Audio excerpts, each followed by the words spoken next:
Hey guys, welcome back. If you're new here, this channel is dedicated completely to just being raw and authentic with zero cuts through the entire video.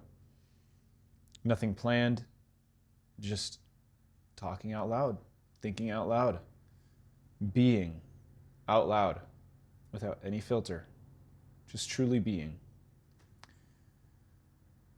Well, that was the first time that intro came out like that. It's funny because when I started this channel, as I said in previous videos, I tried to script it a little bit because my whole goal was to speak more naturally, speak more off the cuff.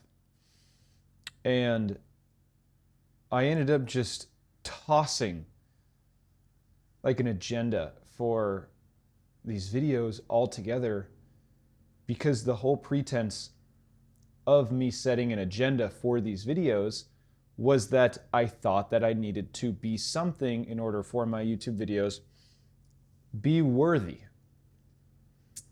be valuable, be enough for me and for others. And my whole thesis is I'm just going to be myself. And by doing so,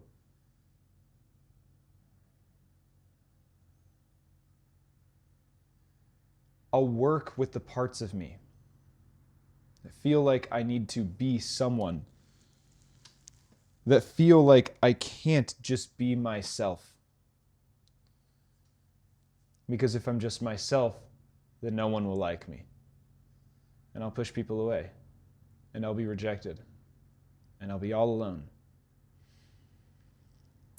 So the parts of me that made me want to do something,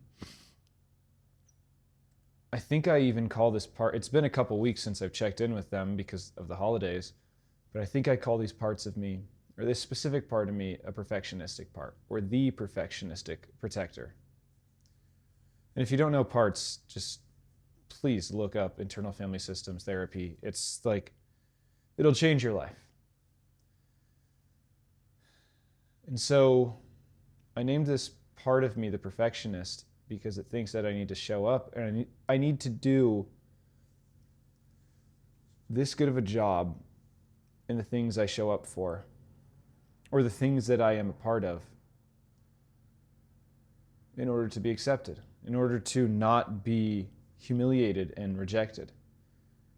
Rejected, I should say, comma, or period, and also humiliated.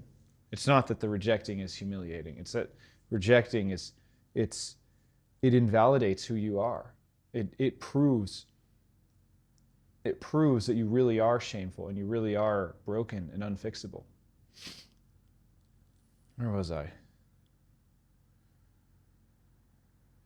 So when I started this channel, I tried to just be myself, and it didn't fucking work.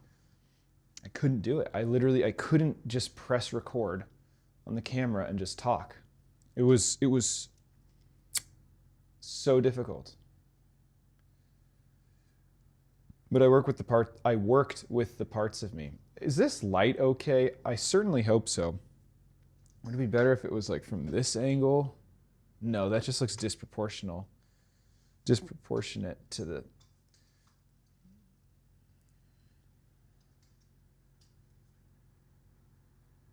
Is this okay? I think this is all right? Yesterday that was like one click too high, so I turned it down one click. But as I've been doing these videos, I felt the perfectionistic part of me ease. I could just pause and there could be silence. Maybe some videos there will be 10 minutes of silence. I'm still going to post it, and that's okay.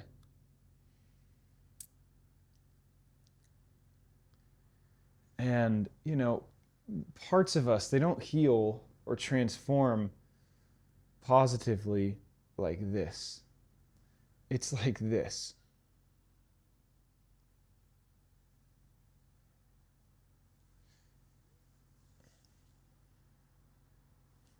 You know, if that doesn't, I hope that paints the picture. And I was looking at myself in the monitor while I did it. And, you know, I think like 7 videos ago or so, this part of me had the idea to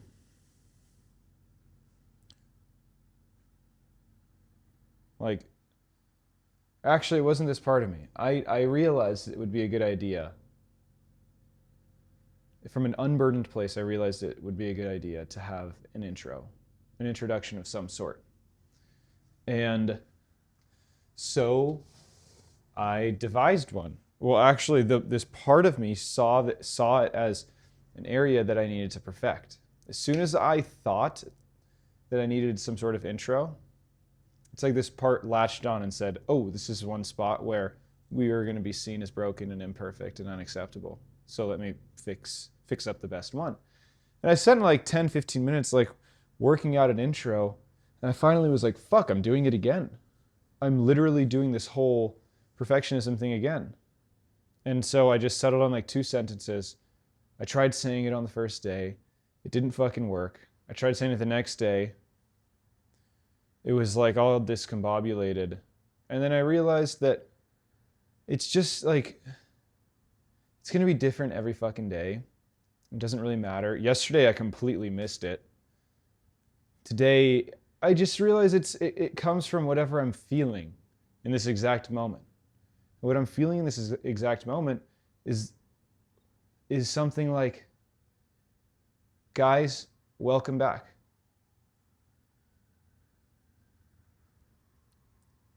This channel is dedicated entirely to just being authentic and raw and unscripted. And if that aligns with you, then subscribe and enjoy the video. That's exactly how I feel. 100%. Maybe it could be even more natural, just like, hey guys, welcome back to my channel. Whatever, you see the picture. So that is, it's not that, what if it could be more natural? It's just like, instead of me even doing that little tone of voice at the beginning, what if I just don't even adjust my tone of voice to it? Is that enough? Can I just do what feels right, what feels aligned? Is that enough? That's the whole underpinning question, and that's the whole objective of this YouTube channel. And I could have never, truly never done this years ago.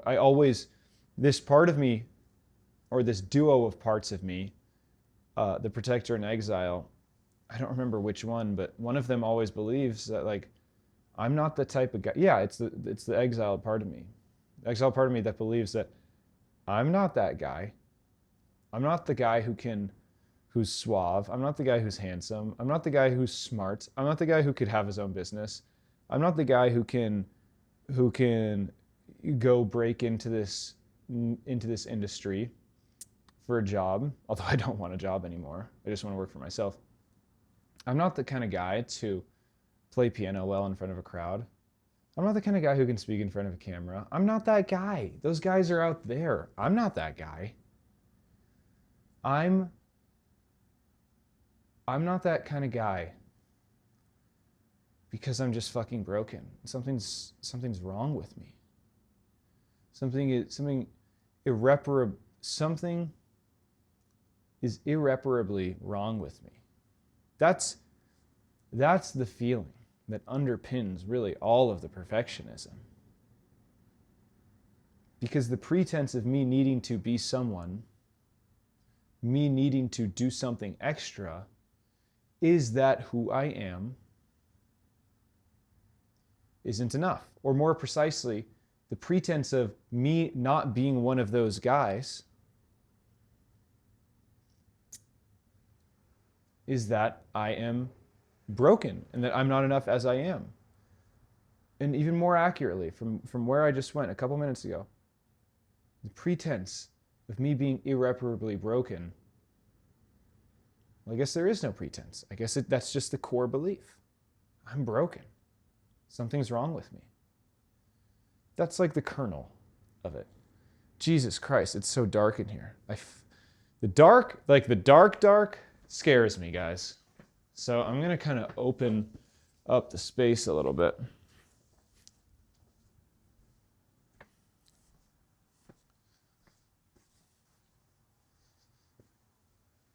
With Jesus, yeah. I felt that part of me when I was doing the intros. Of me literally in front of the camera just trialing new intros. And it's very fucking windy, guys. I opened the windows a bit and very windy. Feels good though. I always liked the winters. I grew up in Southern California, but now I live on the East Coast, and truly I enjoy the cold winters. I really do. I think it feels nice. I think it feels refreshing. I love when the apartment is just fucking freezing. I love it. I like when the cold air comes in and hits me. I like being in bed and the cold air is hitting me in bed and I have my fan on me, but I'm under the blankets. That shit I fucking love. What else?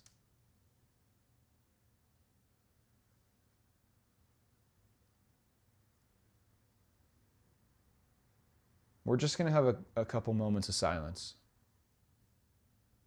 That's what I want.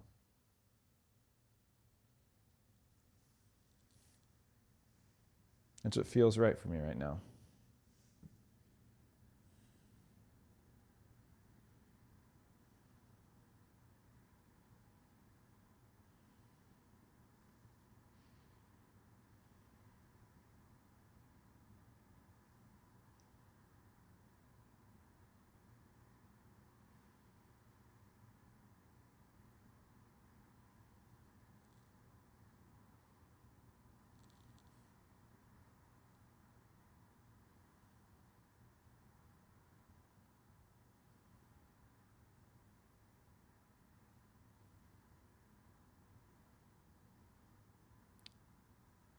I miss my internal family systems therapist that I used to work with. I don't know why he just came up in my mind.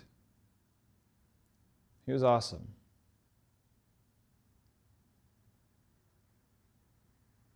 And I don't mean I miss him like I need his expertise right now. Like I need him to hold space for me right now and help me through things.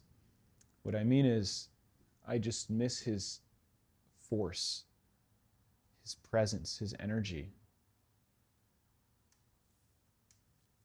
I think it's life force. I miss his humor. I don't know. He was awesome. I mean, I started working with him right when I moved here.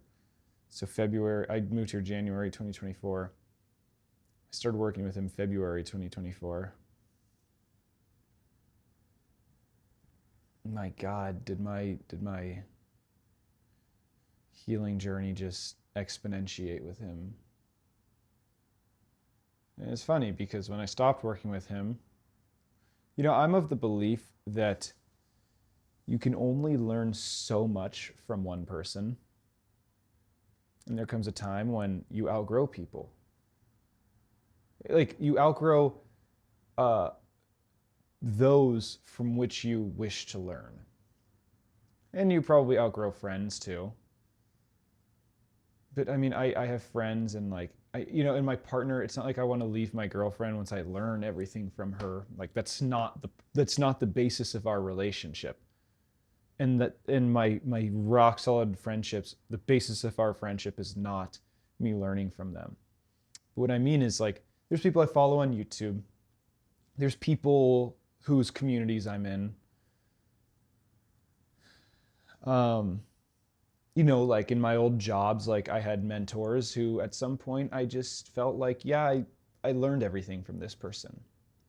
There's nothing more for me to learn. I'm at least I'm 80% of the way there.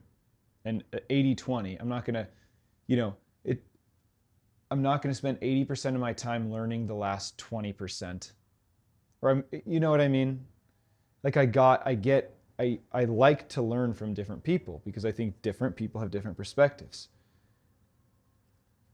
And my old therapist is absolutely in that category, where I learned so much from him. And there came a time when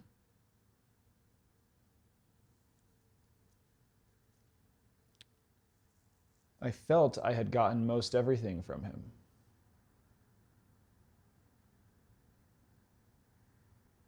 And so I stopped working with him. And I had learned enough I had gotten the tool set of internal family systems to be able to more or less navigate my days on my own. So I stopped working with him. And I was right. I did get everything I needed from him. That's not to say that there's not another internal family systems therapist that I could probably learn from, but I feel like I'm in a good place. I know how to regulate my parts. I know how to regulate myself. I know my big parts that need presence. Presence.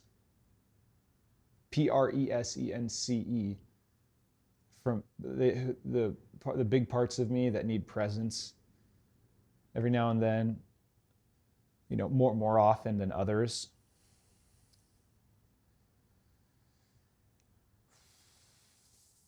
And since I stopped working with him, I had to start, I faced new challenges in my life that I had to navigate on my own, and I did navigate them.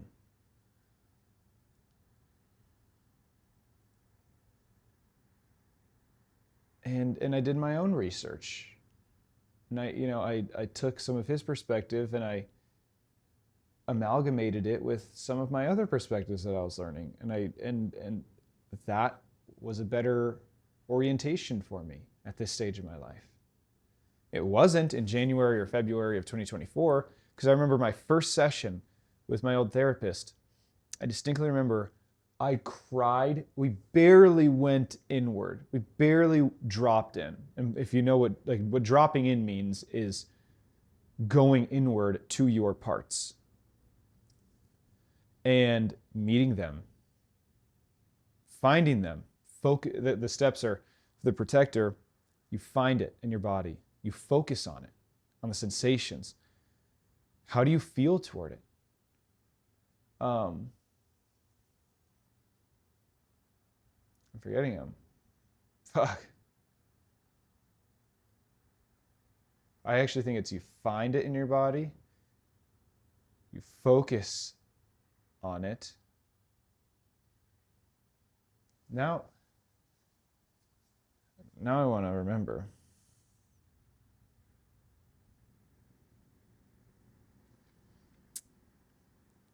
That's it. You find it in your body. You focus on it in your body. You flesh it out. What is it trying to say? What is it so hung up about? Why is it so anxious? Then you move on. Once it feels fully understood, you move on to feel toward. How do you feel toward this part of you? Do you fucking want it to go away? Do you fucking hate it? Do you want to cut it off from your body? Metaphorically. If you can get to a place of just being curious about it and compassionate toward it for how hard it's working for you. If you could do that, then you could move on to the next step. And I mean, you do step 5, the feel toward, you do it genuinely and authentically. And you move on to befriend. Can you... Oh, my girlfriend's texting me. Hold on. She said, hello? And I just said, one sec, in the middle of a video. And then the 6th step is you move on to, Can you befriend it? It's the six, they call it the 6 F's. Find, focus, flesh out, feel toward, no. Find, focus, flesh out. Issue! Jeez, bless you, Tino. I can't remember the 6 F's. Find, focus.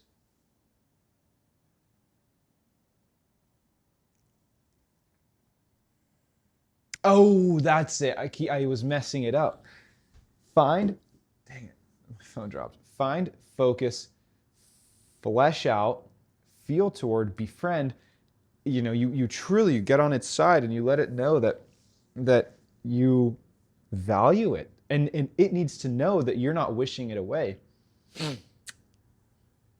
And then the last F is fear. What are you afraid will happen if you don't do your job, if you don't get anxious?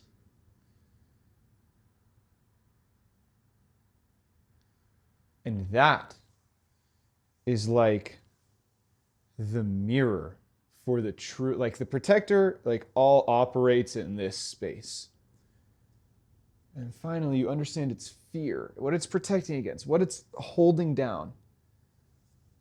And once you understand its fear, that is a direct mirror as to what is the deepest fears in your system. And I remember the reason I said all that is because in my first session with him, when I didn't even know all of that, and I have not gone through the protector has not guided me to the exile,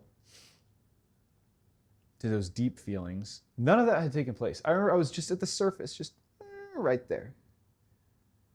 And I distinctly remember I was bawling my eyes out because I just felt so much hope towards relief in my system. Because I didn't feel good, guys. I felt bad. I felt really bad. I felt not fucking good. It was bad. And we worked together. I don't even remember the last day I worked with him, which is kind of sad. I wish I had it on my GCal, on my Google Calendar, like every Wednesday I think it was at 9 p.m. And you have an option for when you click to delete the recurring Wednesday event, you could say delete all or delete like the recurring events moving forward. And I wish I just did moving forward so I could see how long we worked together and up until when, but I deleted all of it. And I'm fucking pissed about that. But we had to have worked together for at least 1.5 years. And we got shit done. Big time. I didn't do cognitive behavioral therapy, but it's like the way cognitive behavioral therapy fits inside of the internal family systems therapy model. Inside the internal family systems therapy model is not good. Internal family systems therapy repudiates cognitive behavioral therapy, I believe. I mean, look, I'm no psychologist, I'm no psychiatrist, I'm no therapist, so don't fucking take my word as anything more than just a guy who was deeply passionate about it. But cognitive behavioral therapy just doesn't make a whole lot of sense from an IFS lens. Cognitive behavioral therapy is like, oh, these thoughts that you're having are wrong and they're illogical. This thing that you're doing is wrong and it's illogical, and you need to know it as such. And that's a gross